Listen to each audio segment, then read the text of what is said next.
एक minute recording. तो मैं ये बोल रहा था कि सीक्वेंस इन सीरीज अगला जो टेस्ट आने वाला है सैटरडे संडे को, उसके लिए मैं आपको एक रिकॉर्डिंग भेज दूंगा, ठीक है। और क्या कहते हैं, पीवाईक्यू की वर्कशीट भी भेज दूंगा।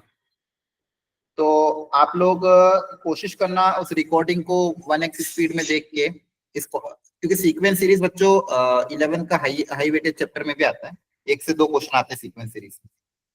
तो आप उस रिकॉर्डिंग को अच्छे से देखने की कोशिश करना, और जो मैं पीवाईक्यू की एक छोटी वर्कशीट भेजूं उस वर्कशीट को भी सॉल्व करने की कोशिश करना। उससे आपकी प्रैक्टिस भी हो जाएगी और चैप्टर भी कवर हो जाएगा। जेई पॉइंट ऑफ व्यू से चैप्टर कवर हो जाएगा, एक क्वेश्चन आपका फिक्स हो जाएगा कि हाँ चलो इस चैप्टर से अगर एक क्वेश्चन आया और इजी लेवल का क्वेश्चन आया तो आप कर सकते हो, हार्ड लेवल आया तो छोड़ देना, कोई दिक्कत नहीं। लेकिन अगर इजी आ गया तो अपने 4 नंबर देके चला जाएगा। फंडामेंटल भी अगर आते होंगे और इजी लेवल क्वेश्चन आया, फंडामेंटल भी पता होगा तो आप वो क्वेश्चन कर सकते हो। इसलिए कोई भी चैप्टर, हर चैप्टर का फंडामेंटल हमेशा हमें करना चाहिए, क्योंकि किसी भी चैप्टर से बहुत easy to easy NCERT level question भी आ सकता है। इसलिए हमें कोशिश यही करनी चाहिए कि हम फंडामेंटल जो भी चैप्टर हो रहे हैं, जितना भी हमसे हो पाता हो, उनके फंडामेंटल अच्छे से कवर करें, ठीक है। और ओके सर। ठीक है, और उस पीवाईक्यू को मैं भेजूंगा, तो आपको हर क्लास के एंड में याद रखना है कि आप लोग आपके जो भी डाउट्स हो वो डाउट्स आप क्लियर करें क्लास के एंड में, ठीक है। याद दिला देना जब भी क्लास खत्म होने वाली हो, आखिरी के 10-15 मिनट बचे हों, तब आप पूछ लेना, ठीक है।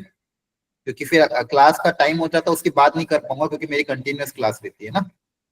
तो आखिरी की क्लास के आधा घंटा बचा हो तब मुझे याद दिला देना कि सर डाउट्स हैं। क्लास के एंड में याद दिलाओगे तो याद नहीं हो पाएगा, क्योंकि फिर आपकी क्लास के बाद एक और मेरी क्लास रहती है, ठीक है। चलो एक सेकंड, स्टार्टिंग से शेयर करता हूँ। सर वन शॉट की जगह डिटेल वीडियोस भी भेज देना सर। हाँ डिटेल वीडियो भी भेज देंगे, इस बार डिटेल ही भेजूंगा, 3 लेक्चर का वीडियो रहेगा, उसको आप कर लेना।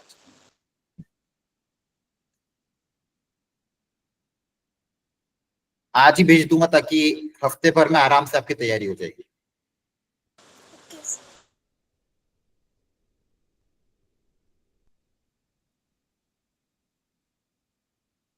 और आप लोग बाकी टीचर्स को भी बोल सकते हो अपने अपने ग्रुप में, क्लास में, फिजिक्स केमिस्ट्री में भी, कि मैम जो अगली वीक टेस्ट आ रहा है उसका प्रिपरेशन मटेरियल हमको ग्रुप में भेज दे। मैं भी बोल दूंगा, हम टीचर्स को बोल दूंगा, तो अब वो लोग भी आपको कुछ ना कुछ भेज देंगे, ताकि ताकि अगला टेस्ट आप वापिस से अच्छे से दो।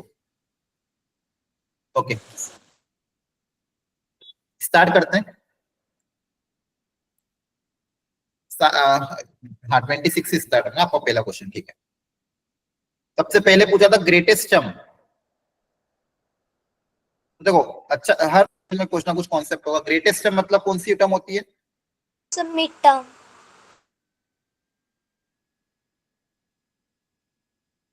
देखो अभी एक √3 तो बाहर है, जिससे तो कोई मतलब नहीं, √3 तो सबसे मल्टीप्लाई होगा। 1 + x⁴n में ग्रेटेस्ट टर्म कौन सी आएगी? जो भी मिडिल टर्म होगी वो आपकी ग्रेटेस्ट होगी। जब ऐसा सिंपल एक्सपेंशन हो तो जो मिडिल टर्म होगी वो क्या होगी? आपकी ग्रेटेस्ट। तो आपको ये पता करना पड़ेगा मिडिल टर्म कौन सी है। तो मिडिल टर्म का कॉन्सेप्ट क्या होता है? सिंपली कि अगर मान लो मैं x + y⁴n की बात कर रहा हूं, तो यहाँ पे टोटल नंबर ऑफ टर्म्स कितनी होगी? n अगर + पावर 1 n+1/2।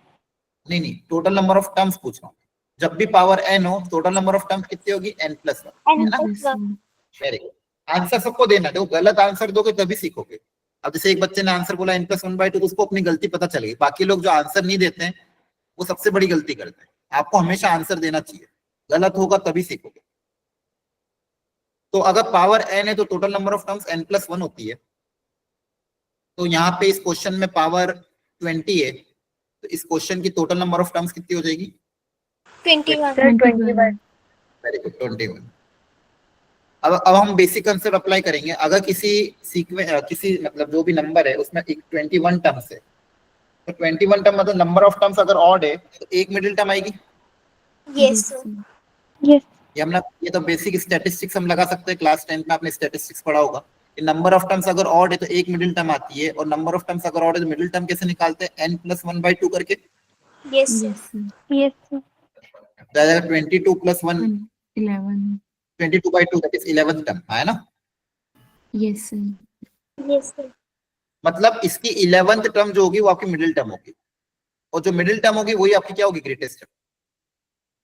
जो मिडिल टर्म होगी वही आपकी क्या होगी, ग्रेटेस्ट कोएफिशिएंट होता है। मिडिल टर्म का कोएफिशिएंट क्या होता है, ग्रेटेस्ट होता है एक्चुअली। मिडिल टर्म ग्रेटेस्ट नहीं होती ये नहीं बोल सकते, लेकिन हाँ क्या होता है, मिडिल टर्म का जो कोएफिशिएंट होता है वो ग्रेटेस्ट होता है। ठीक है, आपने अगर पास्कल ट्रायंगल भी पढ़ा होगा तो पास्कल ट्रायंगल में आपने देखा होगा कि सेंटर में वैल्यू सबसे मैक्सिमम आती है, कॉर्नर वाली वैल्यू 1 होती है, वैल्यू Yes. बढ़ती जाती, सेंटर में वैल्यू सबसे ज्यादा आती है। तो जो सेंटर में आता है middle coefficient, the coefficient of the middle term is always the greatest coefficient. अब इसकी जनरल टर्म लिख लेते हैं। जनरल टर्म का फॉर्मूला क्या होता है, N C R CR x की पावर r minus r की पावर r। y की पावर आर, है ना। अब आपको क्या चाहिए, 11th टर्म। तो यहाँ पे r प्लस 1 होता है तो यहाँ पे r आता है, एक कम आता है। यहाँ पे 10। r प्लस 1 है, यहाँ पे r आएगा, यहाँ से एक कम कर दे, यहाँ पे 11 तो यहाँ पे आएगा 10। यहाँ पे आएगा 10। फर्स्ट टर्म मतलब 1 की power n minus r into second term की पावर r। तो ये आपका कोएफिशिएंट हो जाएगा, और √3 ऑलरेडी मल्टीप्लाइड है तो √3 से मल्टीप्लाई कर दो। ठीक है, √3 ऑलरेडी मल्टीप्लाइड। तो ये जो टर्म आएगी, find the greatest term in the expansion. अब इसको आपको सिंप्लीफाई करना पड़ेगा। 20c10 इंटू 1/√3 की पावर 10। 1/√3 की पावर 10 मतलब कितना हो जाएगा, 3 की पावर 5।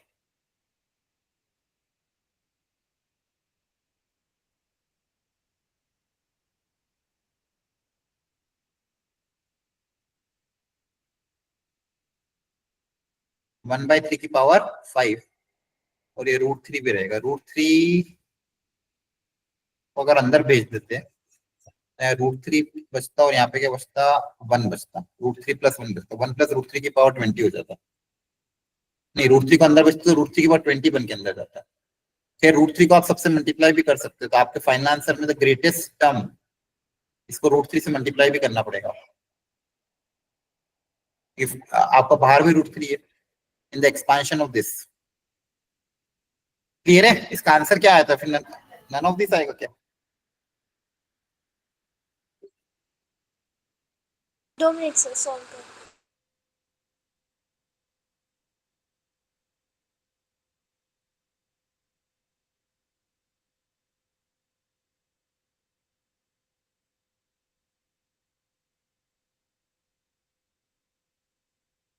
सबको समझ में आया मिडिल टर्म कैसे निकाली है।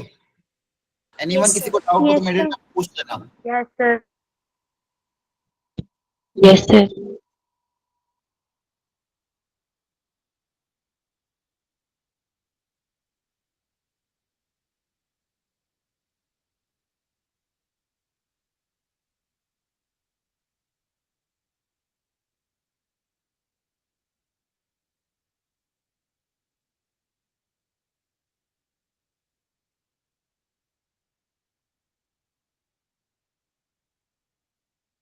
अच्छा सॉरी, यहाँ पे अपन को ग्रेटेस्ट टर्म पूछी थी ना, तो ग्रेटेस्ट टर्म आपको ग्रेटेस्ट टर्म वाला कॉन्सेप्ट अप्लाई करना पड़ेगा। मिडिल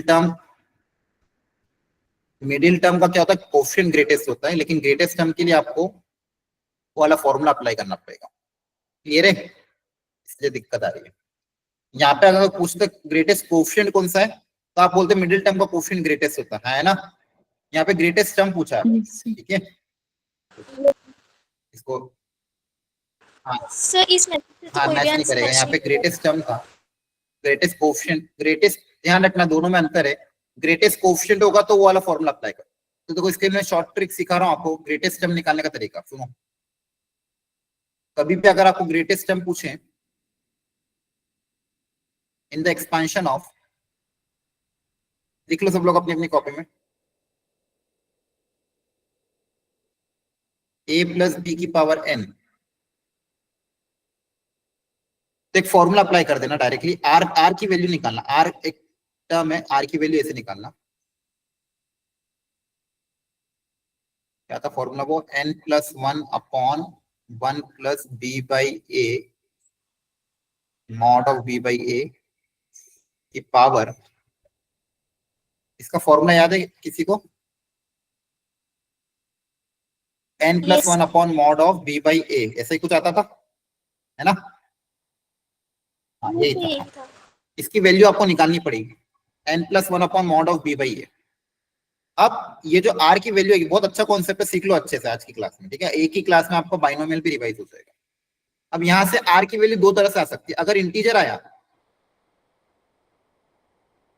मान लो इंटीजर आया जिसकी वैल्यू k के बराबर है, तो आपकी वही term tk is the greatest term, ठीक है। tk या tk+1 दोनों ही ग्रेटेस्ट होगी, tk और tk+1 दोनों सेम होगी और ग्रेटेस्ट होगी। अगर r की वैल्यू इंटीजर हुई, मान लो k के बराबर, मान लो r की वैल्यू 5 आ गई तो t5 और t6 ग्रेटेस्ट होगी। r की वैल्यू मान लो 8 आ गई तो t8 और t9 ग्रेटेस्ट होगी। और दूसरा, मान लो अगर r इंटीजर नहीं आया, इज नॉट एन इंटीजर, मान लो डेसिमल में कुछ आ रहा है 5 पॉइंट समथिंग, 5.8, 5.4, 3.2 इस तरह से, तो ग्रेटेस्ट टर्म क्या होगी? उसका ग्रेटेस्ट इंटीजर पार्ट +1। तो ग्रेटेस्ट टर्म क्या होगी? उसका ग्रेटेस्ट इंटीजर पार्ट +1, वो वाली टर्म आपकी क्या होगी? Greatest term. तो सबसे पहले आपको r की वैल्यू निकालनी, ये वाला फॉर्मूला अप्लाई करके, ठीक है। r की वैल्यू निकालनी ये वाला फॉर्मूला अप्लाई करके। उसके बाद अगर r डेसिमल आता है तो ग्रेटेस्ट टर्म क्या हो जाएगी? डेसिमल पार्ट और +1 वो वाला। और r अगर डेसिमल नहीं आता है तो ऐसे सोचना, डेसिमल अगर नहीं आता है तो ग्रेटेस्ट इंटीजर +1 आपका होगा। अब देखो मैं ये वाला अभी कंसीडर कर रहा हूँ, इसी इतना पार्ट, इस पार्ट में r की वैल्यू निकाल रहा हूँ। r का फॉर्मूला क्या हो जाएगा? देखो ध्यान से, n+1 अपॉन 1+mod(b/a). b मतलब second term by a। Clear है सबको? बोलो। Yes, sir. तो कितना? Yes, sir. 1+1/√3। आपको इसकी अप्रोक्सीमेट वैल्यू पता करनी पड़ेगी, जो भी मल्टीप्लाई डिवाइड करो, जो भी करना करो। जैसे 1/√3 की अप्रोक्सीमेट वैल्यू कितनी आएगी और इसकी एक, अब ये अप्रोक्सीमेट वैल्यू जो भी आएगी, अब ये डेसिमल में आएगी, क्लियरली दिख रहा है डेसिमल में आएगी, आया ना? उसका Yes, फिर sir. आपको क्या निकालना है? ग्रेटेस्ट इंटीजर पार्ट आपको निकालना, और +1 करना पड़ेगा। ग्रेटेस्ट इंटीजर +1 करना है। इस r की अप्रोक्सीमेट वैल्यू पता करो कितनी आ रही है, डेसिमल में भी कैलकुलेट करो।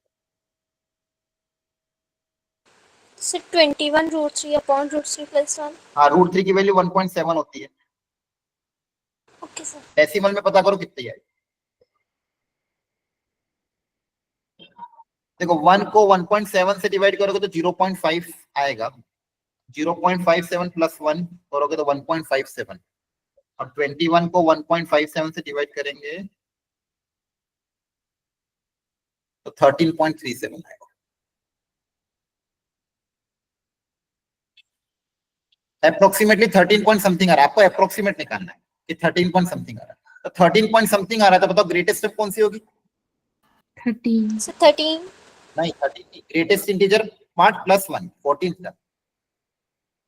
14th term. 14th term will be the greatest term. जो भी डेसिमल पार्ट आएगा उसमें +1 करना है, जो भी डेसिमल पार्ट आएगा उसमें क्या करना है? +1। तो 14th टर्म, तो 14th टर्म को कैसे लिखोगे? 20c13 1 की पावर n-r और 1/√3 की पावर 13, और जो पहले से √3 था उसको मल्टीप्लाई कर दोगे इंटू √3, आ जाएगा ये। क्लियर हो गया?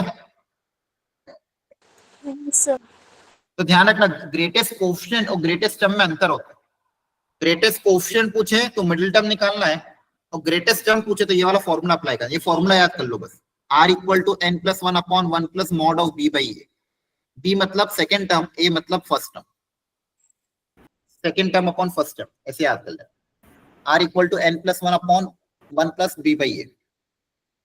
अच्छा क्वेश्चन था ये। आगे बढ़ते हैं। सर हाँ बोलो। सर ये मैंने ऐसे ही किया था और मेरा ये गलत हो गया सर, बी ऑप्शन आ रहा था इसका। तो आप कैलकुलेशन देखना, आपके सामने तरीका सिखा दिया है, ठीक है। आप कैलकुलेशन ढंग से देखना, आपके अभी सॉल्व किया ना मैंने, इसी तरह से मैच करना अपनी कैलकुलेशन। आंसर में सर बी आ रहा है। आंसर बी आ रहा है? यस सर, सर मैंने मैच किया था वहां पे।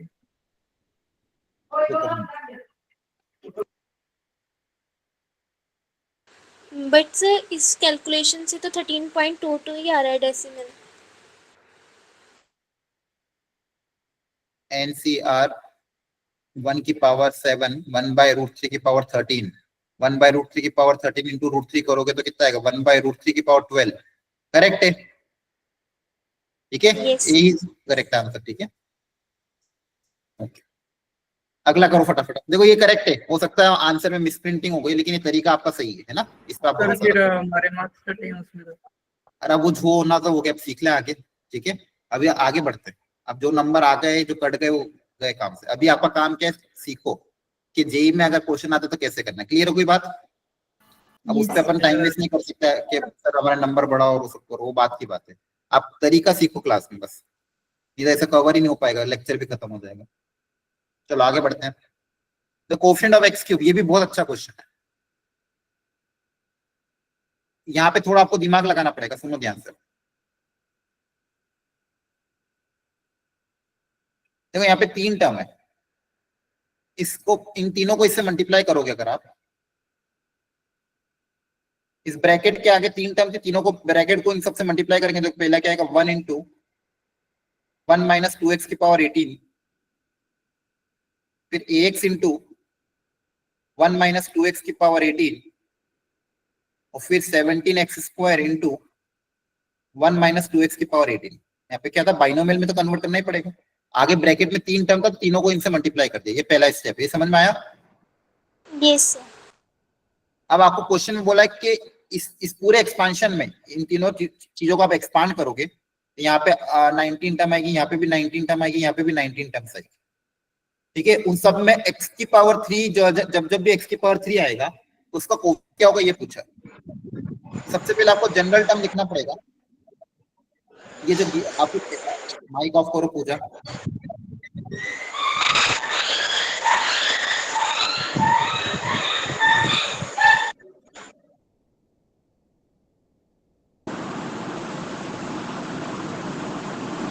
इसका माइक ऑन है। मयंक,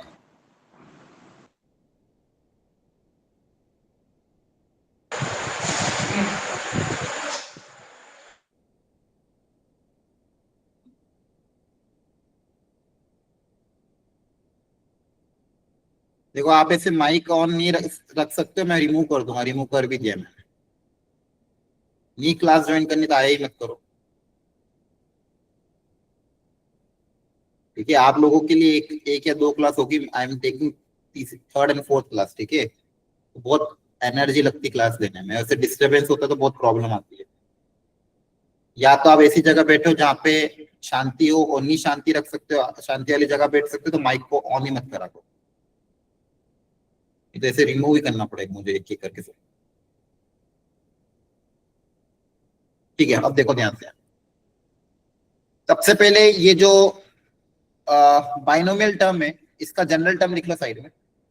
इसका जनरल टर्म आ जाएगा 18CR, फर्स्ट टर्म की पावर 18 - R, ऐसे याद रखना फॉर्मूला, और सेकंड टर्म की पावर R। यहाँ पे कांस्टेंट टर्म अलग कर लेते हैं। 18CR 1 की पावर कुछ भी रखो, कुछ फर्क नहीं पड़ता, -2 की पावर 18 इंटू x की पावर R, x की power sorry R। 18CR first term की power n - R into second की पावर R, तो आ जाएगा -2 की पावर R इंटू x की पावर R। तो ये आपका जनरल टर्म लिखा पहले मैंने, बाइनोमियल एक्सपेंशन।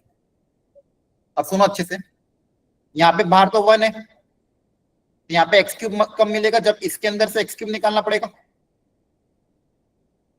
है ना। यहाँ पे एक्स क्यूब कब आएगा, जब इसके अंदर एक्स क्यूब का कोएफिशिएंट आएगा।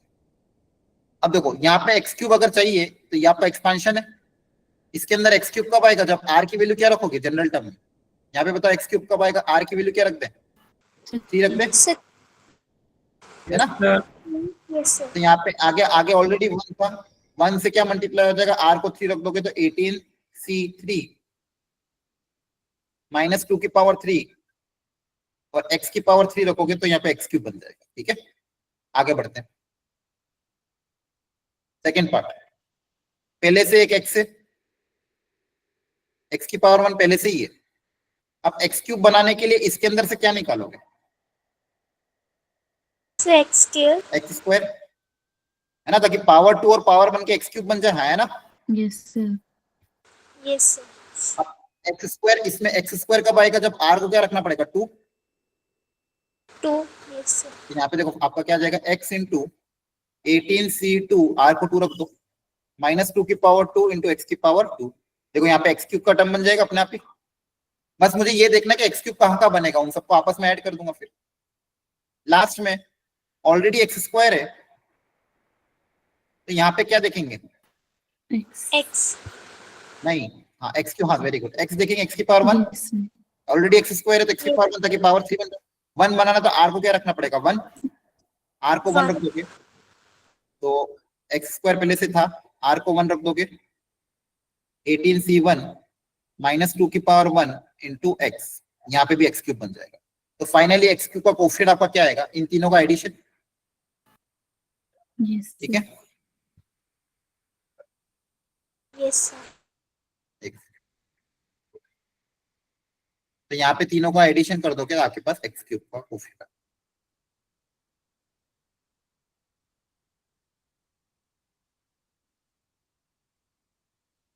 फाइनली एक्स क्यूब का कोफिशिएंट क्या आ जाएगा, 18c3, पहले से आएगा 18c3 -2 की पावर 3 प्लस सेकेंड से क्या आएगा, एक्स क्यूब का कोफिशिएंट 18c2 इंटू -2 की पावर 2, थर्ड से आएगा 18c1 -2 की पावर 1। इन तीनों का एडिशन आपको वैल्यू निकालना, ठीक है। तो ऐसे करते हैं, कभी भी ध्यान रखना, एक एक ब्रैकेट को ढंग से देखना है। बाहर कोफिशिएंट 1 था, कांस्टेंट टर्म था, तो एक्स क्यूब निकालेंगे, यहाँ पे पावर 1 थी तो एक्स स्क्वायर निकाला, यहाँ पे पावर 2 थी तो एक्स की पावर 1 निकाला, और तीनों को ऐड कर दिया। अच्छा था क्वेश्चन, क्लियर हो गया। Yes Yes, sir sir. अगला, the middle term in the expansion of this is given, P और क्यू निकालो। अब देखो ये आसान है, डायरेक्टली मिडिल टर्म पूछिए तो वही पावर n है, तो yes sir total number of terms कितनी हो जाएगी, 11 11. नंबर ऑफ टर्म्स अगर ऑड है, नंबर ऑफ टर्म्स सबसे हमेशा पहले टोटल नंबर ऑफ टर्म्स निकाल लिया। नंबर ऑफ टर्म्स अगर ऑड है तो मिडिल टर्म क्या आएगी, 11 + 1/2 दैट इज 6 टर्म। तो t6 कैसे निकालोगे, t6 का फॉर्मूला हो जाएगा nc5, 10c5 फर्स्ट टर्म की power n - r into second term की पावर r। अब ये निकाल के फिर इससे कंपेयर करना, जो भी आंसर आएगा इससे क्या करोगे, कंपेयर, कंपेरिजन से आपको पी और क्यू मिल जाएगा, ठीक है। Okay sir Yes, sir. Absolute term, absolute term का मतलब क्या होता है, term independent of the x, मतलब आपको क्या पता करना है, एक्स की पावर 0 पता करना है। सब लोग ट्राई कर लो एक बार, चलो इसको, इसका जनरल टर्म लिखो, इसका जनरल टर्म लिखो, एक्स की टोटल पावर जो भी आए उस एक्स की टोटल पावर को 0 से इक्वेट करके पता करो आर कितना आ रहा है।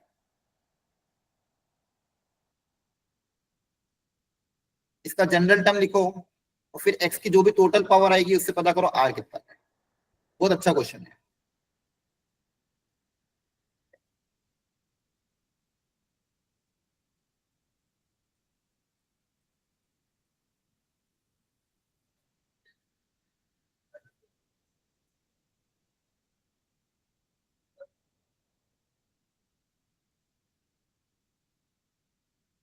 सर आर की वैल्यू आ रही है 6 एक सारी ठीक, देखो बहुत अच्छा क्वेश्चन है, Yes, इंपॉर्टेंट sir. भी, जेई में ऐसे क्वेश्चन आते हैं बच्चों, 2025 में भी आया। तो सबसे पहले आपको इसकी जनरल टर्म निकालनी पड़ेगी, जनरल टर्म निकालने के बाद एक्स की टोटल पावर को कलेक्ट करना पड़ेगा।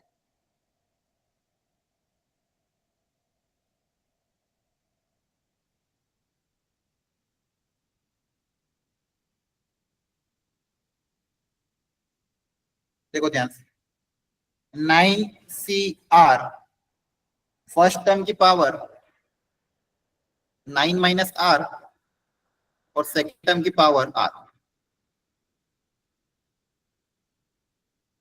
तो अगर 9CR कांस्टेंट टर्म को सबको अलग अलग हटा दो,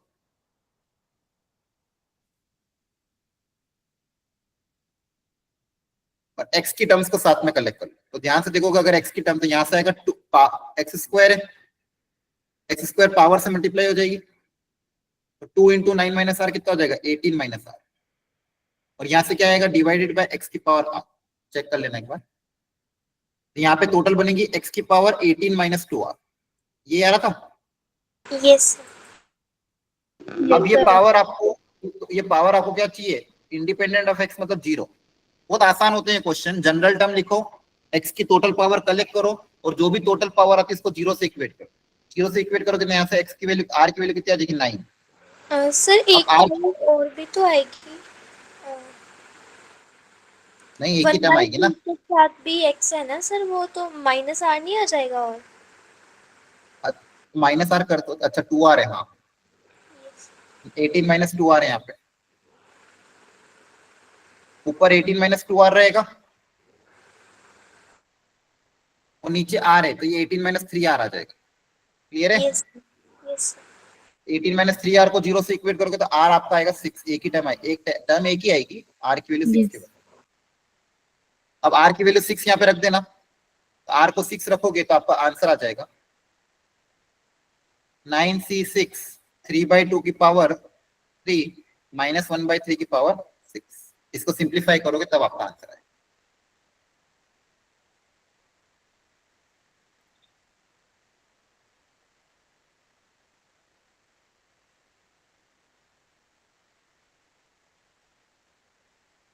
समझ में आया? यस सर ठीक। AR denote the coefficient of y की power r in the So C expansion of option this. है. हाँ see, okay, very good. Then find if this is equal to 4, then r कितना हो? AR क्या है? Coefficient of y की power r। तो पहले y की पावर r का कोफिशिएंट यहाँ पे निकालना पड़ेगा, तो जनरल टर्म लिखते हैं पहले। जनरल टर्म क्या होगी 10cr, फर्स्ट टर्म की power n minus r, second term की पावर r, तो जाएगा 10cr 2 की पावर r इंटू y की पावर r। तो यहाँ पे क्या आता है AR is the coefficient of a की power r, AR is the coefficient of y की पावर r, तो ये आपका क्या हो जाएगा AR बेसिकली, है ना। अब आपको पूछा है AR प्लस 2 अपॉन AR 4 क्यों गिवन है, तो अगर ये आपका AR है that is the coefficient of y की पावर r, तो AR प्लस 2 क्या होगा, जहां पे भी r है उसकी जगह r प्लस 2 आ जाएगा, नीचे भी जहां पे भी r है उसकी जगह क्या आ जाएगा, r की जगह तो r ही रहेगा। अब ये वैल्यू आपको 4 के बराबर गिवन है, ठीक है। अब इसको सिंप्लीफाई करके आपको क्या निकालना है, r निकालना है। चाहो तो ऑप्शन रख रख के भी देख सकते हो, ऑप्शन की भी रख के देख लो किसमें 4 आ रहा है, इससे जल्दी हो जाएगा, ठीक है। Okay sir. अगला क्वेश्चन 31, ये पेपर बहुत अच्छा था, फंडामेंटल पे बेस्ड था, आपको इस पेपर को हमेशा संभाल के रखना और रिपीट वापस सॉल्व करना। The coefficient of r and r plus 1 are equal, तो r बताओ, r प्लस 1 का कोफिशिएंट क्या होगा 70, पहले तो जनरल टर्म लिख लो NCR, जो हर क्वेश्चन में जनरल टर्म ही यूज हो रही है और यही आपके सिलेबस में भी है NCR, और फॉर्मूला में कैसे बोल रहा हूं ऐसे ही याद करना आपके, NCR फर्स्ट टर्म की power n minus r into second term की पावर r, ठीक है। तो कोफिशिएंट ऑफ r प्लस 1 का, तो r प्लस 1 टर्म का कोफिशिएंट क्या है, यहाँ पे बाइनोमियल कोफिशिएंट बोला, कौन सा बोला है, यही बोला होगा, ठीक है। इसमें से कांस्टेंट टर्म अलग कर लो,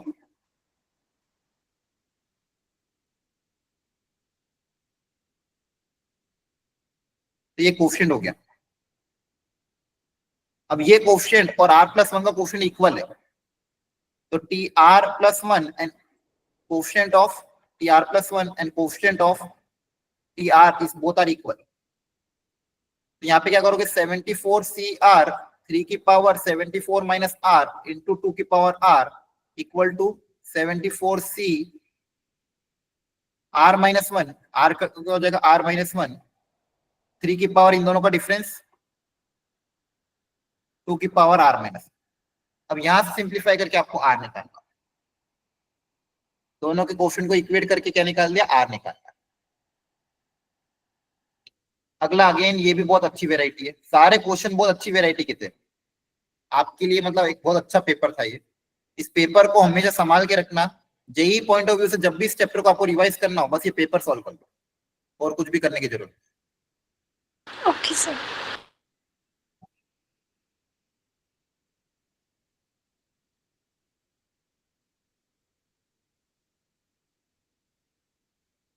और अगर मान लो आज पेपर अपना पूरा डिस्कस ना भी हो पाए तो आप लोग घर पे जरूर ट्राई करना एक एक क्वेश्चन को, और अच्छे से इसका नोट्स वोट जो भी बनाना देख लेना, शॉर्ट नोट्स बना के इस पेपर को सॉल्व। अगला टर्म भी बहुत अच्छा था कि the coefficient of the three consecutive terms are in the ratio this. यहाँ पे कैलकुलेशन थोड़ी है आपकी, तीन कंसेक्यूटिव टर्म्स के कोएफिशिएंट का रेशियो ये दिया हुआ है, तो n कितना होगा। तो तीन कंसेक्यूटिव टर्म्स क्या होती है, ऐसी टर्म जो एक के बाद एक के बाद एक हो। देखो आप जनरल टर्म लिख लो, जनरल टर्म क्या होगा, n C r, first term की power n minus r, second term की पावर r। तो 1 की पावर तो कुछ भी होगा, ये एन सी आर हो जाएगा, x की पावर r होगा, तो टी आर प्लस 1 है। आप कोई भी तीन कंसेक्यूटिव टर्म्स ले लो, तीन कंसेक्यूटिव टर्म्स मतलब एक के बाद एक वाली टर्म किससे से, मान लो एक मिडिल टर्म आपने r ले ली, तो r के बाद क्या आएगी, r प्लस 1 वाली, और r के पहले क्या आएगी, r माइनस 1, आया ना। Yes sir. अब इनके कोएफिशिएंट, उनके रेशियो आपको दिया हुआ है, कोएफिशिएंट के रेशियो, तो कोएफिशिएंट क्या आ रहा है, एनसीआर आ रहा है, टी आर प्लस 1 का कोएफिशिएंट कितना आ रहा है, एनसीआर। तो देखो इनके जो रेशियो होंगे, टी आर प्लस 1 आएगा एनसीआर, आर एट टर्म क्या आएगा, एनसीआर माइनस 1, और आर माइनस 1 क्या आएगा, एनसीआर माइनस 2। ये रेशियो आपको गिवन है 1:7:42। अब यहाँ पे आपके पास दो अननोन है, एन और आर, तो आपको दो दो रेशियो करके इक्वेट करना पड़ेगा। सबसे पहले स्टार्टिंग के दो रेशियो ले लेता हूँ, N C R minus 1 upon N C R minus 2 equal to 1/7, equation number 1। और दूसरा क्या लेंगे, सेकंड बच्चे पीछे के दो ratio, N C R minus 1 upon N C R, या फिर 7/42, उल्टा लेना तो उल्टा ले लो, ग्रेटर अपॉन स्मॉलर लेना तो greater upon smaller, R upon R minus 1 ले लो, इक्वल टू 7/42। ये इक्वेशन नंबर 2, सॉरी 42/7। आपको समझ में आ रहा है क्या कर रहे हैं, यहाँ पे उल्टा होगा 7 यहाँ पे अपने किसको लिया, Yes. दिस बाय दिस ना, 7/1, यहाँ पे आएगा 42/7, है ना। Yes sir. दो इक्वेशन, दो वेरिएबल, इन दोनों को सॉल्व करके आपको क्या पता करना पड़ेगा, एन और आर, है ना। एन भी आ जाएगा, आर भी आ जाएगा। आपको क्या एन निकालना है, एन निकाल सकते हो। कैलकुलेशन थोड़ी करनी पड़ेगी, एक फॉर्मूला भी होता है, फॉर्मूला अगर याद हो तो फॉर्मूला भी याद करके कर सकते हो, ठीक है। अदरवाइज बिना फॉर्मूले के करना हो तो इसको सिंप्लीफाई कर लेना। एनसीआर को ओपन करना आता है ना आपको, N factorial divided by R Yes. Factorial into N R factorial, उसको ओपन करके एन और आर में दो इक्वेशन, दो वेरिएबल बनेंगे, आप फिर कर सकते हो। अगेन अब सेकंड देखो, ये देखो ध्यान से, ये जो यहाँ पे लिखा हुआ, ये कहीं देखा है आपने, यस सर। कहाँ पे देखा है, सीरीज एक्सपेंशन में जो आपने फॉर्मूलाज करवाए थे उनमें से एक। कौन सा बनाए, 1 plus x square by 2 factorial plus x cube by 3 factorial plus x की power 4/4 factorial and so on, x की power 20/20 factorial. Sir cos x का। So e to e नहीं, की नहीं। power x. हाँ, e की पावर x, cos में तो इवन टर्म्स, इवन कोएफिशिएंट आता है, e की पावर x में सब तरह के कोएफिशिएंट आते हैं, ये e की पावर x वाला है, आया ना। Yes, sir. Yes sir.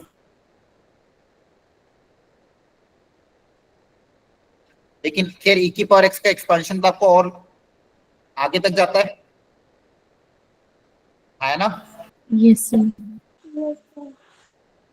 इसको कैसे रिलेट करेंगे e की पावर x के साथ,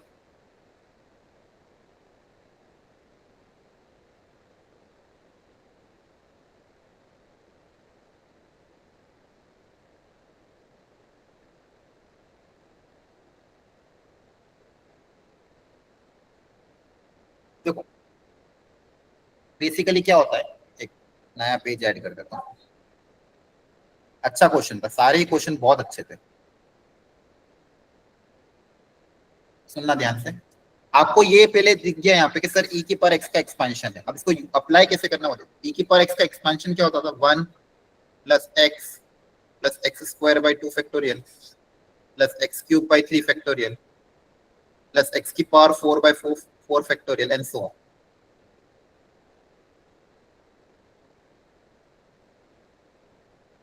ठीक है, ये e की पावर x का एक्सपांशन होता है। अब इसमें हमको एक चीज ये ध्यान रखनी है कि मेरे पास जो दिया हुआ था वो क्या था? 1 plus x by 1 factorial plus x square by 2 factorial plus x cube by 3 factorial and so on, आखिरी तक दिया हुआ था। और पावर कितनी? 3 है। पावर कितनी है? सॉरी, हाँ पावर 3 थी ना, हाँ पावर 3। Yes. अब इसमें बेसिकली क्या है? ये e की पावर x से अंदर और होल पावर 3, ऐसा लिख सकता हूँ इसको। e की पावर मान लो ये आगे तक जा रहा है, बहुत आगे तक, मतलब मैं इसमें 20 तक नहीं कर रहा हूँ, आगे तक ले जा रहा हूँ। तो बेसिकली क्या बन जाएगा? e की पावर 3x। yes, अब मुझे क्या Yes, पता करना? sir. बेसिकली e की पावर 3x। अब देखो इसमें आगे तक जाएगी टर्म इंफिनिटी तक। इसके अंदर मुझे क्या पता करना है? कोएफिशिएंट ऑफ x की पावर 20 पता करना है। e की पावर 3x में कोएफिशिएंट ऑफ क्या पता करना है? x की पावर 20। तो x की पावर 20 का कोएफिशिएंट यहाँ पे क्या आएगा?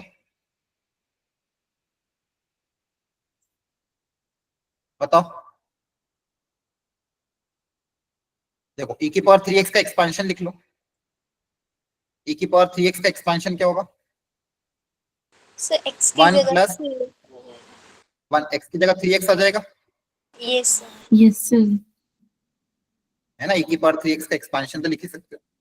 जहां जहां पे भी x है उसकी जगह बस 3x आ जाएगा। 20 कहां बनेगा? यहाँ पे कहीं ना कहीं, है ना? Yes sir. तो x की पावर 20 का कोएफिशिएंट क्या आ जाएगा? सो 3/20 फैक्टोरियल 3 power 3 की 3 की power power 20 divided by, 20 factorial. ठीक है। तो ये क्वेश्चन दिखने में टफ था, लेकिन ये कॉन्सेप्ट अप्लाई किया। सबसे पहले देखा भाई e की पावर x का एक्सपांशन है, तो क्वेश्चन कन्वर्ट करके e की पावर 3x में e की पावर 3x का एक्सपांशन लिख लिया हमने, और इसमें देख लिया x की पावर 20 का कोएफिशिएंट क्या है। ठीक है, नेक्स्ट अगला भी बहुत देखो फंडामेंटल था। If the coefficient of x की पावर 7 x की पावर 8 आर इक्वल, तो n बताओ। तो यहाँ पे भी डायरेक्ट x की पावर x की पावर 7 और x की पावर 8 के कोएफिशिएंट पता कर लो। वो नहीं समझ में आता, सबसे पहले जनरल टर्म लिख लिया करो। कुछ भी हो जनरल टर्म लिख लो। n c r 2 की power n minus r x by 3 की पावर r, इसमें से x को अलग कर लो। n c r constant term में 2 की power n minus r into 1 by 3 की पावर r, और क्या बचेगा? x की पावर r। हमेशा जनरल टर्म लिख लोगे, क्वेश्चन आपके लिए सिंप्लीफाई हो जाएगा। अब बोला है कोएफिशिएंट ऑफ x की पावर 7, तो x की पावर 7 कब बने? जब r को 7 रख देंगे। r को क्या रख देंगे? 7। तो n c 7 2 की power n minus 7 into 1 by 3 की power 7, and coefficient of x की पावर 8, वो क्या बनेगा? n को 8 रख दोगे तो n c 8 2 की power n minus 8 into 1 by 3 की पावर 8। इन दोनों को इक्वेट करके n पता कर लोगे। क्लियर है? Yes, ठीक है, sir. Yes sir. कैलकुलेशन खुद से प्रैक्टिस करना घर पे, ऐसा नहीं कि छोड़ रहे हो, मैं आपके लिए छोड़ रहा हूँ। प्रैक्टिस आपको खुद से करके स्पीड बढ़ानी होगी। क्वेश्चन इस चैप्टर से इजी ही आते हैं, अगर टफ आए तो छोड़ देना, लेकिन अगर इजी मीडियम लेवल का क्वेश्चन आया तो करना है आपको। मैं तो हमेशा ये बोलता हूँ, मैथ्स में अगर कोई किसी चैप्टर से बहुत हार्ड क्वेश्चन आया तो आपको छोड़ना ही पड़ेगा, लेकिन अगर इजी आया तो ऐसे क्वेश्चन नहीं आएंगे जो इस पेपर में दिए इजी मीडियम लेवल पे। वापिस से देखो, sixth term in the expansion of this is given, तो x बताओ। तो सिक्स्थ टर्म पता करनी है, तो सिक्स्थ टर्म का फॉर्मूला क्या हो जाएगा? T6 का 8c5, यहाँ पे 6 है तो यहाँ पे 5 आ जाएगा। फर्स्ट टर्म की power n minus r, second term की पावर r, और ये आपको गिवन है 5600, और बोला है फिर इसको अगर आप सिंप्लीफाई करोगे, सिंप्लीफाई करने के बाद x कितना आएगा ये पता करना है। ठीक है, कर लोगे ना सॉल्व, कैलकुलेशन है again. Yes, sir. Yes, sir.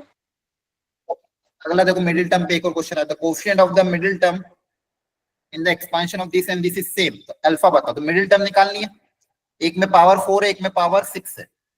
तो पावर 4 है तो नंबर ऑफ टर्म्स निकाल लो 5, नंबर ऑफ टर्म्स 5 है तो मिडिल टर्म कौन सी आएगी? 3.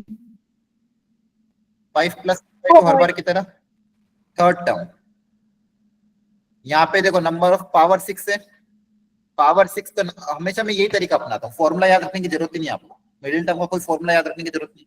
टोटल नंबर ऑफ टर्म्स पता कर लो 7, टोटल नंबर ऑफ टर्म्स 7 है, तो मिडिल टर्म कैसे निकालते हैं? नंबर ऑफ टर्म्स ऑड आती है तो मिडिल टर्म कैसे निकालती है? n1/, तो fourth term.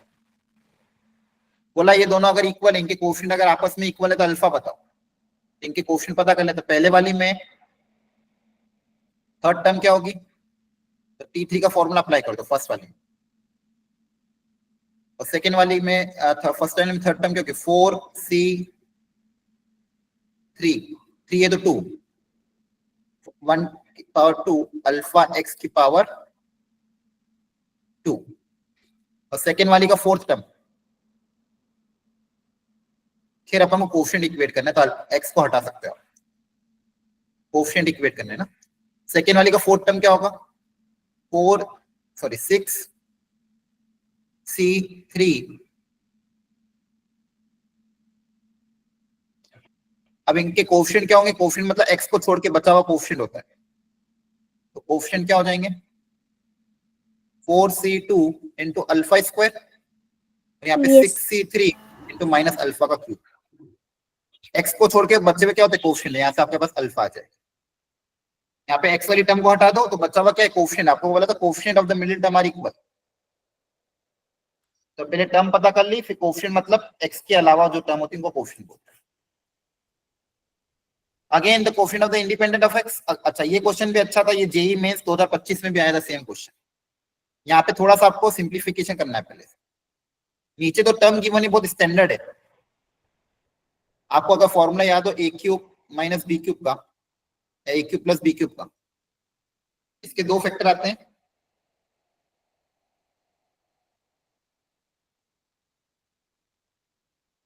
a plus B A square minus ab plus B square. ठीक है, तो यहाँ पे देखो ये 2/3 1/3 कब क्रिएट होगा? यहाँ पे अगर x की पावर 1/3 रख दें, एक 2/3 रखते हैं और एक को रख दिया मैंने 1/3, और इनका प्रोडक्ट कर दें, 1 रखना ना एक को, तो a square plus B square plus ab, ये किसमें आएगा? ए बी आपका 1 हो जाए और x की पावर 1/3 हो जाए, x क्या हो Yes, जाए? 1/3, a हो जाए 1/3 और b 1, तो ये 1/3 इंटू 2/3 हो जाएगा। तो बेसिकली ये किसका एक्सपेंशन है? a³ प्लस b³ a³ करोगे तो x, b³ करोगे तो 1, तो x प्लस 1 को आप ये लिख सकते हो, या फिर ऐसा yes, सोचो, sir. Yes, sir. x मतलब x की पावर 1/3 का whole cube, a³ plus b³। इस एक्सप्रेशन x प्लस 1 की जगह ये आ जाएगा, x प्लस 1 की जगह ये लिख सकते हो, तो न्यूमरेटर में जो x प्लस 1 है, या फिर आप ये सोचो x plus 1 divided by this, ये उधर जाके डिवाइड में चला जाएगा, तो आपके पास क्या बचेगा? x की पावर 1/3 प्लस 1, ये पूरा एक्सप्रेशन क्या आ जाएगा? X आपने क्या की किया देखो ध्यान, Yes, sir. तो हमारा x प्लस 1 को लिखा आपने, a³ प्लस b³ का फॉर्मूला अप्लाई कर,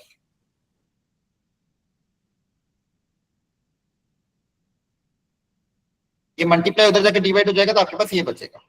और सेकेंड वाले में नीचे से अगर x की पावर 1/2 कॉमन ले लो, तो क्या बचेगा? x की पावर 1/2 माइनस 1, और ऊपर भी आप फैक्टराइज कर सकते हो, a square minus B square a plus B into a minus B, इसको रूट x का होल स्क्वायर लिख सकते हैं। Yes, sir. ये वाला फैक्टर कैंसिल हो जाएगा, अलग अलग करोगे, x की power 1/3 plus 1 minus 1 plus x की पावर 1/2, ये 1 और 1 भी कैंसिल हो जाएगा। तो बेसिकली जो पूरा क्वेश्चन है सबसे पहले मैनिपुलेशन करवाया था। ये इसको लिखने का तरीका क्या है, बेसिकली ये बाइनोमियल टर्म में कैसे हो जाएगा, एक पड़ेगा x की पावर 1/3 और दूसरा बन रहा है x की पावर -1 की पावर 10। अब आपको सोचना है इसमें इंडिपेंडेंट ऑफ दिस। सबसे पहले आपको क्वेश्चन को सिंप्लीफाई किया है, तो सिंप्लीफाई कैसे किया, ये a cube plus b cube वाली प्रॉपर्टी और दूसरी प्रॉपर्टी कौन सी अप्लाई करी, a square minus b square वाली। ये दो प्रॉपर्टी को अप्लाई करवाया और अप्लाई करने के बाद आपके पास सिर्फ दो ही टर्म बची, ये दोनों। अब इसमें आप इंडिपेंडेंट ऑफ x आसानी से निकाल सकते हो। इसकी जनरल टर्म लिखना, x की सारी पावर को कलेक्ट करना और x की जो टोटल पावर आएगी उसको 0 से इक्वेट कर दो, इक्वल टू 0 करके। Yes sir. उसको 0 से इक्वेट कर दो। ठीक है, इसलिए ये भी क्वेश्चन अच्छा था। ये क्वेश्चन 2025 में आया हुआ था। सबसे पहले सिंप्लीफाई किया हमने a cube plus b cube की आइडेंटिटी अप्लाई करके, क्योंकि बाय ऑब्जर्वेशन, ऐसे ऑब्जर्वेशन आपको लगाना है। ठीक है, yes sir.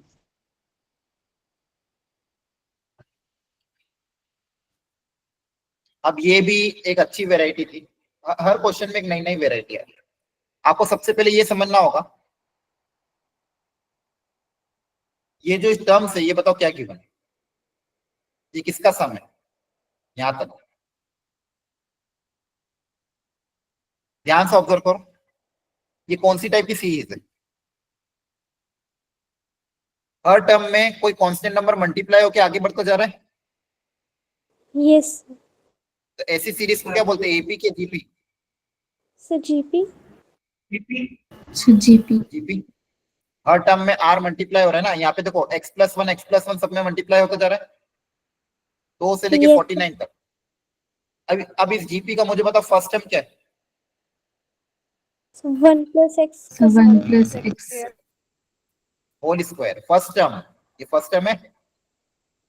Yes sir. Yes, sir. Common ratio क्या है, 1 plus 1 plus x. 1 plus x. हर टर्म में 1 प्लस एक्स मल्टीप्लाई हो रहा है।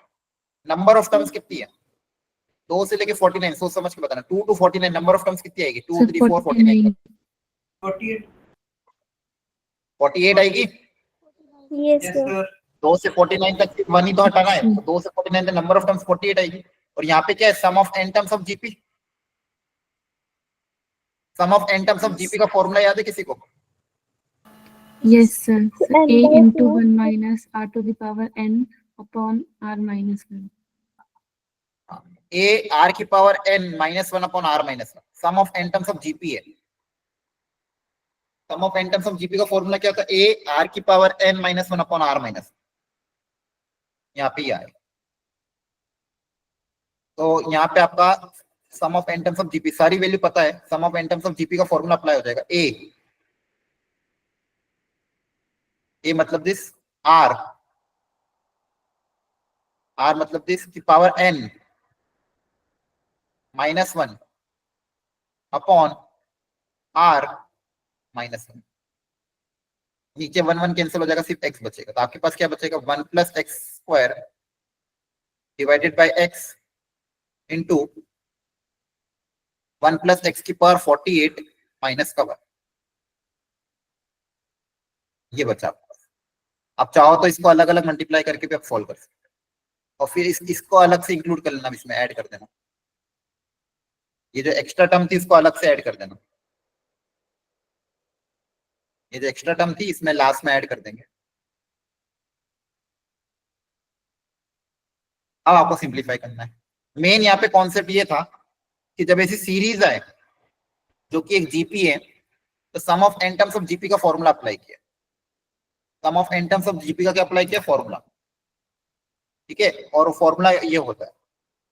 अब इस फॉर्मूले को अप्लाई करने के बाद आपको सिंप्लीफाई करना, एक तरीका ये।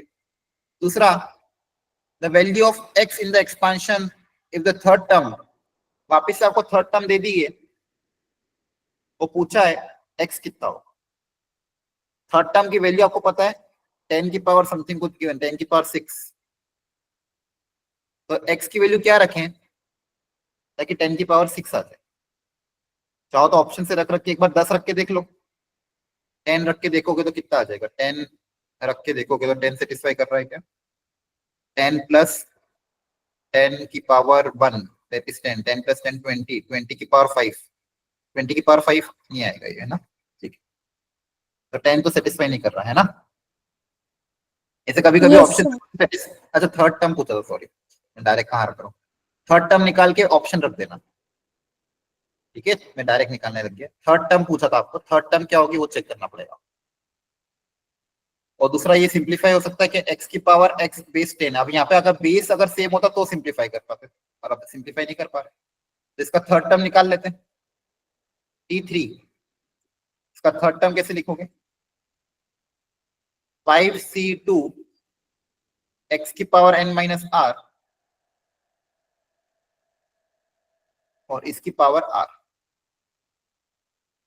और ये वैल्यू आपको गिवन है 10 की पावर 6 के बराबर। 5c2 आपका 10 होता तो ये 10 की पावर 5 बन जाएगा, 5c2 आई थिंक 10 होता, चेक कर लेना, तो जाएगा x क्यूब। अच्छा बेस से में पावर ऐड हो जाएगी, बेस से में तो पावर क्या Yes, हो sir. जाएगी? Yes, sir. तो आ जाएगा x की पावर 3 प्लस वाइज of log of x base 10 equal to 10 की पावर 5 बचे। अब वैल्यू रख रख के देख लेना x की, अगर इसमें तो ऑप्शन में से कोई सेटिस्फाई कर रहा है क्या? क्लियर है? Yes, sir. आप देखोगे 10 सेटिस्फाई कर रहा है, देखो x की जगह 10 रखो, सेटिस्फाई कर रहा है LHS। तो एक्चुअली कैलकुलेशन करवानी नहीं थी उसको, सिर्फ फॉर्मूला लिखवा के वैल्यू पुट अप करवानी। आपने फॉर्मूला अप्लाई किया, x को 10 रख के देखो ऑप्शन सेटिस्फाई कर रहा है ना? 10 रख दो यहाँ पे, देखो Yes. log 10 कितना हो जाएगा 1, 3 प्लस 2 कितना हो जाएगा 5, satisfy. x equal to 2 is satisfying, बाकी कोई सेटिस्फाई करेगा भी नहीं, क्योंकि आपको आंसर 10 की टर्म्स में लाना, तो 10 ही तो सेटिस्फाई करेगा। क्लियर है? बोलो। Yes, sir. Yes. Sir.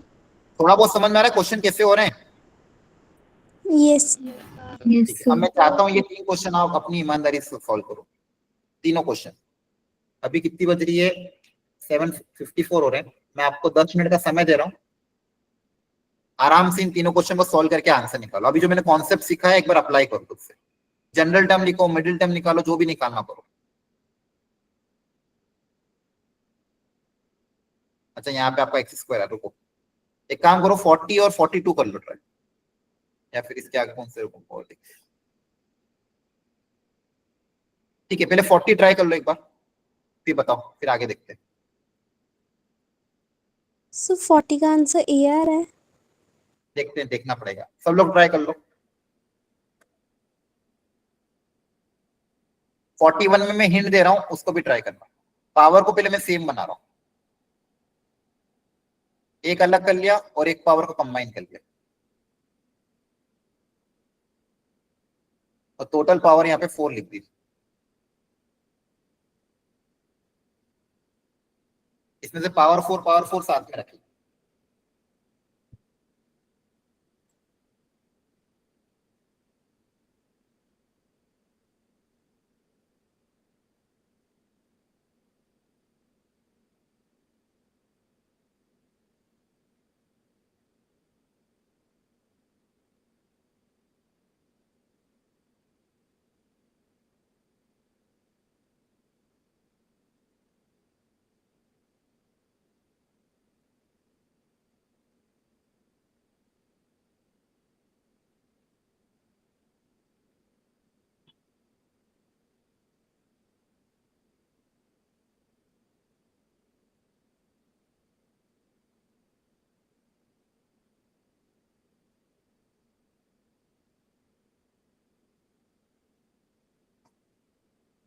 Second वाले में आपको पता है एक प्रॉपर्टी लॉग की, अगर यहाँ पे ए हो और बेस भी ए हो और यहाँ पे एम दिया हो तो ये एम डायरेक्टली बाहर आ जाता है।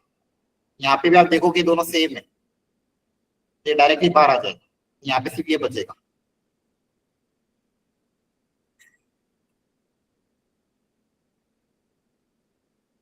यहाँ पे पहले पावर को आगे भेज देना, बेस सेम है,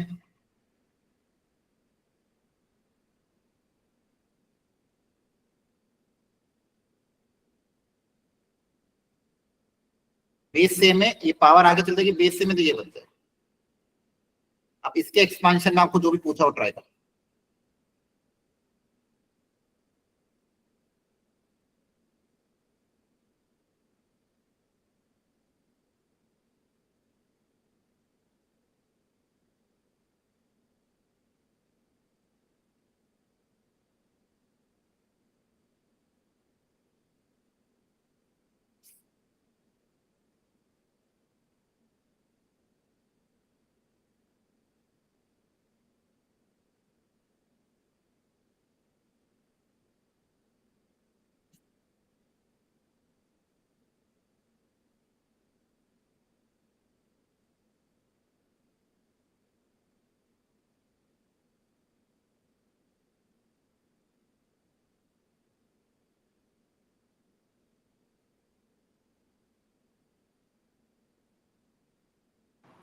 या फिर एक काम करो, सुनो बच्चों, यहाँ पे 4 टर्म आ रही है, अगर यहाँ पे आता सम ऑफ जीपी का फॉर्मूला अप्लाई करना पड़ेगा। ये जीपी है, या तो फॉर्मूला अप्लाई करके सिंप्लीफाई करोगे, या फिर इन दोनों के एक्सपांशन को अलग अलग करके भी सॉल्व कर सकते हो, वो ज्यादा अच्छा दिखेगा। आप दोनों के एक्सपांशन को इंडिविजुअली ओपन कर लो। यहाँ पे 2 एक्सपांशन है, सबसे पहले इसके एक्सपांशन को ओपन कर लो। देखो 1 प्लस एक्स की पावर एक्स का एक्सपांशन याद रख सको तो याद रख लेना, इजी होता है याद करना। NC0 NC1 into x, NC2 into x square, NC3 into x cube and so on. तो फर्स्ट वाला एक्सपांशन क्या होगा? 5C0 5C1 into x, x की जगह x square, 5C2 into this. और सेकेंड वाला एक्सपांशन क्या होगा? NC0 मतलब 4C0 4C1 into x and so on. अब इसमें आप सोचो x की पावर 5 कब कलेक्ट होगी? x की पावर 5 किसके साथ कलेक्ट होगी? देखो यहाँ पे x की पावर, देखो यहाँ पे 0 है, यहाँ पे कभी 5 बनेगा कि नहीं बनेगा? हाईएस्ट 4 तक जाएगा, तो इसके साथ 5 नहीं बनेगा। यहाँ पे 5 कब बनेगा? जब यहाँ से 2 और यहाँ पे 3 आए, है ना, यहाँ से 2 वाला टर्म और वहां से 3 वाला टर्म आए, तो 5C1 एक्स स्क्वायर और वहां से 3 वाला टर्म, 3 वाला टर्म क्या आएगा? 5C3 4C3 एक्स क्यूब आया ना। Yes, sir. एक तो ये बन जाएगा। अगला 5 बनाने के लिए आपको यहाँ से पावर 4 है, तो 4 तो वहां से 1 चाहिएगा, यस सर। तो यहाँ से पावर 5 बन जाएगी। अगला यहाँ पे पावर 5 आएगी और वहां से कांस्टेंट टर्म चाहिए। पावर 5 यहाँ पे बनेगी नहीं क्योंकि यहाँ पे सारी पावर इवन रहेगी, तो पावर 5 यहाँ पे बनेगी नहीं, ये 2 ही टर्म रहेगी, है ना। इन दोनों के कोएफिशिएंट आपको ऐड करने हैं। और यहाँ पे बोला 6th टर्म, तो यहाँ पे 6th टर्म लिख दोगे। पहले सिंप्लीफाई किया इस प्रॉपर्टी से, अब 6th टर्म पता करनी है, तो 6th टर्म क्या होगी? 7C5 फर्स्ट टर्म की पावर n माइनस आर, तो रूट की power n minus R into second term की पावर r, r मतलब 5। तो देखो ये रूट रूट कर जाएगा, 5 भी कर देगा, सिंप्लीफाई हो जाएगा, है ना। Yes sir. इसकी वैल्यू 84 से इक्वेट कर देना आपका आंसर। तो क्वेश्चन दिखने में बाइनोमियल में टफ दिख सकते हैं, लेकिन अगर ऐसा नहीं है कि हर बार पूरे टफ होंगे, थोड़ा सिंप्लीफाई करोगे तो आसानी से सॉल्व हो जाएगा। अगला reminder based question.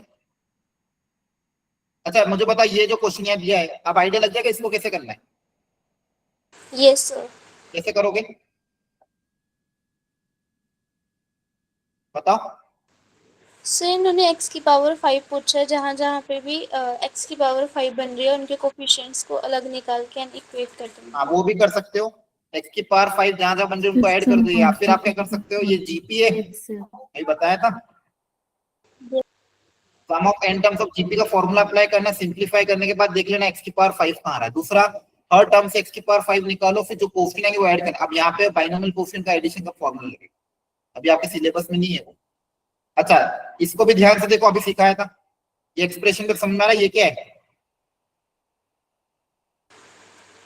Sir a cube plus b cube वाला है। ए क्यूब प्लस बी क्यूब वाला कॉन्सेप्ट लगेगा, तो यहाँ पे पहले आप एलसीएम ले लेना। एलसीएम लोगे तो ये आ जाएगा, और न्यूमरेटर में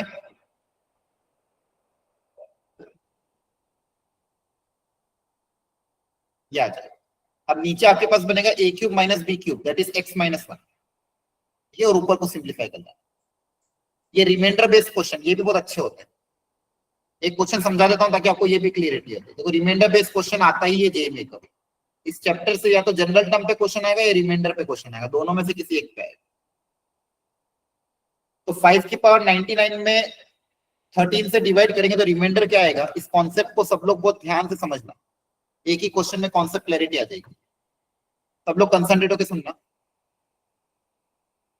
5 की पावर 99 को 13 से डिवाइड करोगे तो रिमाइंडर क्या आएगा, ये पूछा गया। इसको करने के तो अलग अलग तरीके हो सकते हैं, एक तरीका मेरे को जो ठीक लगता है मैं वो सिखाता हूँ आपको। आपको पहले ये ऑब्जर्व करने का पड़ेगा पावर ऑफ 5 क्या क्या है। एक तो पावर ऑफ 5 ऑब्जर्व करो और दूसरा मल्टीपल ऑफ 13 ऑब्जर्व करो। जिससे डिवाइड कर रहे हो उसके मल्टीपल ऑब्जर्व करो और जिसकी पावर है उसकी पावर ऑब्जर्व करो। और दोनों के केस में जो सबसे क्लोज हो, सबसे क्लोज मतलब जिसमें गैपिंग 1 की हो उनको लो। कोशिश करो गैपिंग 1 मिल जाए। गैपिंग 1 नहीं मिले तो फिर आपको गैप 2 या आगे का देखना पड़ेगा। तो पहले 5 की पावर लिख लेते हैं। 5 की पावर क्या क्या आती है? 5, 25, 125। सर 25 पे गैपिंग 1 की है, 13 टू द 20। हाँ हाँ आई नो। वेट सबको समझने दो। यहाँ पे आप 5 की पावर आप लिख लेना। ये मैं जनरलाइज तरीका सिखा रहा हूँ। कोई भी तरह का क्वेश्चन हो तरीका ही अपनाना है। हो सकता है आपको स्टार्टिंग में मिल जाए नो डाउट, लेकिन आपको तरीका ही अपनाना है। थोड़ी बहुत 5 की पावर लिख लो और बाद में यहाँ पे 13 के मल्टीपल लिख लो। 13, 26। कुछ कुछ क्वेश्चन में आपको स्टार्टिंग में मिल जाएगा, कुछ कुछ क्वेश्चन में थोड़ा नीचे तक मिलेगा। आपको लॉजिक लगाना पड़ेगा पास में कौन आ रहा है। अब देखो 125 है तो 125 के आसपास कोई नंबर देख लेना। 13 इंटू 10 या फिर 13 इंटू 9, 117। अब यहाँ पे आपको सबसे देखना क्लोजेस्ट। क्लोज आपको सबसे यहाँ पे दिख रहा है 25 एंड 26। ये दोनों सबसे पास है और दोनों में गैप भी 1 है। तो आपको क्या करना पड़ेगा? 5 की पावर 99 में सबसे पहले 25 क्रिएट करना पड़ेगा और 25 को 26 के टर्म्स में आपको लिखना पड़ेगा। सबसे पहले 5 की पावर 99 में आप 25 क्रिएट करो और जो 25 है उसको 26 के टर्म्स में आप लिखोगे। अब 25 क्रिएट करने के लिए मुझे 5 की पावर इवन चाहिए, 5 की पावर 2 चाहिए, तब जाके यहाँ पे आपका 25 क्रिएट होगा। तो आपको पहले पावर अगर इवन बनानी है तो ऑड में से एक पावर हटा दो तो पावर इवन बन जाएगी। इसमें से एक 5 अलग कर लिया। अब इस 5 की पावर 99 में से 5 स्क्वायर निकाल लेते हैं ताकि पावर क्या हो जाएगी, इसमें से स्क्वायर निकाल लोगे तो 2 4 जा 2 9। अब 5 स्क्वायर क्रिएट कर दिया। 5 स्क्वायर को आप 25 लिख सकते हो। तो सबसे पहला टारगेट क्या था कि 25 क्रिएट करो। तो 25 क्रिएट हो चुका है। अब 25 की मदद से 26 क्रिएट करो। तो 25 की मदद से 26 कैसे क्रिएट हो सकता है? 25 को लिख सकते हैं 26 माइनस 1 की पावर 49। अब इसका जब आप बाइनोमियल एक्सपेंशन करोगे, आपको पता है इसके बाइनोमियल एक्सपेंशन में जो टर्म्स आएगी NC0 26 की power n and so on. Second last time आएगी 49C 48 26 की पावर 1 और लास्ट टाइम आपकी आएगी 49C 49 इंटू -1 की पावर 49। लास्ट टाइम क्या आएगी ये। इसमें आपको ये ऑब्जर्वेशन लगाना है कि शुरू से लेके सेकेंड लास्ट टर्म तक हमेशा ये होगा कि शुरू से लेके सेकेंड लास्ट टर्म तक आपके पास ये 26 का मल्टीपल कम से कम एक कॉमन आ जाएगा। ये जितने भी टर्म होंगे इसमें से 26 का कॉमन ले सकते हो और जो बचा हुआ ब्रैकेट में रहेगा वो कोई ना कोई इंटीजर होगा, उसको मैंने के बोल दिया। हमेशा जब भी ऐसा एक्सपेंशन होगा तो हमेशा यही करना है आपको। इसके एक्सपेंशन में फर्स्ट से लेके सेकेंड लास्ट टर्म तक आपके पास एक 26 कॉमन आ जाएगा। 26 कॉमन आने के बाद जो ब्रैकेट में बचेगा वो बचेगा एक इंटीजर के और लास्ट टर्म NCN 1 होता है। लास्ट टाइम आपको क्या बचेगा? माइनस का ये बचेगा। अब इस 5 को अंदर मल्टीप्लाई करोगे तो कितना आ जाएगा? 5 इंटू 26 के माइनस का 5। अब आपको लाना था मल्टीपल ऑफ 13 में। अब 13 के टेबल में 26 तो आता ही है तो आप इसको एज अ मल्टीपल ऑफ 13 भी, इसमें से 13 भी कॉमन आ सकता है तो इसको लिख दो 13 into suppose sum n minus का 5। इसमें से 13 कॉमन ले सकते हो, इसको 13n माइनस 5 भी लिख सकते हो। तो बेसिकली आप क्या कर रहे हो? 5 की पावर 99 को आपने ये लिख दिया। अब मेरा बेसिक कंसेप्ट क्या होता है? बेसिक कंसेप्ट ये होता है रिमाइंडर निकालने का, dividend equal to divisor into quotient plus remainder. तो मान लो किसी नंबर को अगर 13n प्लस r लिख रहा हूं, ठीक है, डिवाइजर क्या है? 13 है। डिवाइजर क्या है? 13। तो कोई भी नंबर अगर 13n प्लस r के टर्म्स में लिखा हुआ है तो ये जो प्लस r आता है ये होता है आपका रिमाइंडर। तो इसको मुझे 13n प्लस r के टर्म्स में कन्वर्ट करना है, तो इसमें 13 प्लस चाहिए। तो जब भी आपके पास माइनस में टर्म आ रहा हो और उसको प्लस में कन्वर्ट करना हो, एक ही स्टेप फॉलो करना हमेशा, 13 का ऐड करो, 13 को सब्सट्रैक्ट करो। जब भी आंसर आपका माइनस में आ रहा है, जैसे यहाँ पे माइनस का 5 आ रहा है, लेकिन मुझे क्या चाहिए, प्लस r के टर्म्स में आंसर चाहिए। तो प्लस r के टर्म्स में आंसर चाहिए तो आपको क्या करना है, इसमें 13 ऐड करना है, 13 सब्सट्रैक्ट करना है। 13 ऐड किया, 13 सब्सट्रैक्ट किया। अब ये जो 13n और ये 13 माइनस का 13 इनको कंबाइन कर लो। इनको क्या कर लोगे, कंबाइन में यहाँ पे साइड में लिख रहा हूँ। ये जो आपके पास आया फाइनली 13n माइनस 13 को साथ में रख लिया और माइनस 5 के साथ प्लस 13 को साथ में रख लिया। ऐसा इसलिए किया ताकि प्लस में कन्वर्ट हो जाए। अब इन दोनों में से भी 13 कॉमन आ रहा है, इन दोनों में से भी 13 क्या आ रहा है कॉमन, तो इसको 13 कुछ m लिख दो और प्लस का आपके पास बचेगा यहाँ पे 8, प्लस के बचेगा 8। तो आपका जो गिवन नंबर था 5 की पावर 99, अच्छा एक सेकंड, उसमें हाँ 5 भी अपने लिखा, 5 की पावर 99 को आपने फाइनली इस टर्म्स में लिख दिया। 5 की पावर 99 को लिखने का तरीका आपने ये लिख दिया। तो अगर 13 से डिवाइड करोगे तो रिमाइंडर आपका आ जाएगा 8। देखो हो सकता है आपको ये तरीका स्टार्टिंग में भी लेंदी लगे, जब अपन समझते हैं तो तरीका लेंदी ही लगता है, लेकिन अगर किसी भी वेराइटी का क्वेश्चन आए, कोई भी वेराइटी है, इस तरीके से अगर आप जाओगे सिस्टमेटिकली तो आपका आंसर हमेशा आएगा। इसमें 2-3 चीजों का ध्यान रखना है। सबसे पहले इसे क्रिएट करना है, क्रिएट करने के बाद फर्स्ट से सेकंड लास्ट टर्म तक इसको ऐसा लिखना है। अगर माइनस आता है तो माइनस को प्लस में कन्वर्ट करने का तरीका क्या है, जिससे भी डिवाइड कर रहे हो वो ऐड या सब्सट्रैक्ट करो। फिर जो माइनस वाला टर्म है वो n के साथ कंबाइन कर देना, प्लस वाले को इसके साथ कंबाइन कर देना। प्लस वाले को इस माइनस के साथ कंबाइन करोगे तो आपके पास हमेशा आंसर प्लस में आ जाएगा। तो बेसिकली आपको हमेशा क्रिएट क्या करने का रहेगा, dividend equal to divisor into quotient plus remainder. इस तरह से अगर आपको क्रिएट करना है और आपका रिमाइंडर आए, इसकी प्रैक्टिस आपको करनी पड़ेगी, और कोई तरीका नहीं है। जितनी ज्यादा आप प्रैक्टिस करोगे उतना ज्यादा प्रॉब्लम आपको करेगा। आ रही बात समझ में? Yes, sir. Yes sir. ठीक है। और I think this paper was very good. कुछ क्वेश्चन अभी मेरे बाकी है, वो मैं चाहता हूँ आप लोग खुद से ट्राई करें। ठीक है। ग्रेटेस्ट टर्म सिखा दिया, ग्रेटेस्ट टर्म कैसे निकालना है, term independent of the x भी सिखा दिया है, सीरीज एक्सपेंशन भी सिखा दिया। अच्छा कुछ क्वेश्चन वाले प्रॉब्लम होंगे वो अभी के लिए आप लीव कर सकते हैं। जैसे ये वाला जो 44 थे, इसमें अगर मान लो सम ऑफ बाइनोमियल कोएफिशिएंट आए, वो सिलेबस से डिलीट हो गया, पहले सिलेबस में था, सिलेबस से क्या हो गया, डिलीट हो गया। तो बाइनोमियल कोएफिशिएंट से रिलेटेड अगर सीरीज वाले सम आए तो वो अभी के लिए छोड़ देना। आपके सिलेबस में क्या क्या है, जनरल टर्म वाले क्वेश्चन, मिडिल टर्म वाले क्वेश्चन, ग्रेटेस्ट टर्म वाले क्वेश्चन और रिमाइंडर वाले क्वेश्चन, जहां पे रिमाइंडर निकाला। आपके सिलेबस में यही जो मैंने कराया है, इन क्वेश्चंस को आपको ढंग से रिपीट करना है। आ रही बात समझ में? Yes, sir. Yes sir. Yes sir. अब देखो अगली क्लास, कल वाली क्लास का अपना टारगेट ये है कि कल अपन मैक्सिमम मिनिमम कवर करेंगे। One of the highest and very highly important topic for the boards in the JEE mains and JEE advance. वो कम से कम उसमें मुझे 3 लेक्चर चाहिए, तो इस हफ्ते के तीनों लेक्चर उसी में जाएंगे कि आपका इस एंड तक मैक्सिमम मिनिमम कवर हो जाए। एप्लीकेशन और डेरिवेटिव फिनिश हो जाएगा, फिर अगले हफ्ते से इंटीग्रेशन स्टार्ट होगा। एंड इसके अलावा मैं आपको अभी कोशिश करूंगा आज रात तक नहीं तो कल सुबह तक इस सीक्वेंस एंड सीरीज का मटेरियल प्रोवाइड कर दूं आपको। वो मटेरियल से तैयारी करके अपने इस टेस्ट की तैयारी करनी है। इसलिए मैथ्स का आज होमवर्क नहीं दे रहा हूँ। तो आज अगर मैथ्स का होमवर्क नहीं है तो आपको मैथ्स में क्या करना है, सीक्वेंस एंड सीरीज की तैयारी करनी है। आपको मैथ्स का होमवर्क कल वाली क्लास में मिलेगा, जब मैक्सिमम मिनिमा अगले 2 लेक्चर बाद। तब तक आप सीक्वेंस सीरीज की तैयारी करना, क्योंकि गुरुवार के लेक्चर के बाद आपको मैथ्स का होमवर्क मिल जाएगा। फिर आपको ये एप्लीकेशन ऑफ डेरिवेटिव का होमवर्क मिलेगा, तब आपको वो करना पड़ेगा।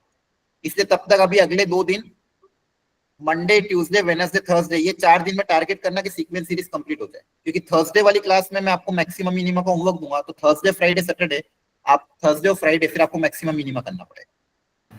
ठीक है। Okay, sir. और आज अभी ये क्या कहते हैं, ये करने के बाद आप एक बार इस पेपर को वापस अगर देख लेना जब भी टाइम मिले, और ताकि आपका ये चैप्टर भी खत्म हो जाए। तो आपको अब 2 टॉपिक तैयार करने, sequence and series and binomial, ये 2 टॉपिक आपके अच्छे से हो जाने चाहिए। Okay, thank you everyone, bye bye.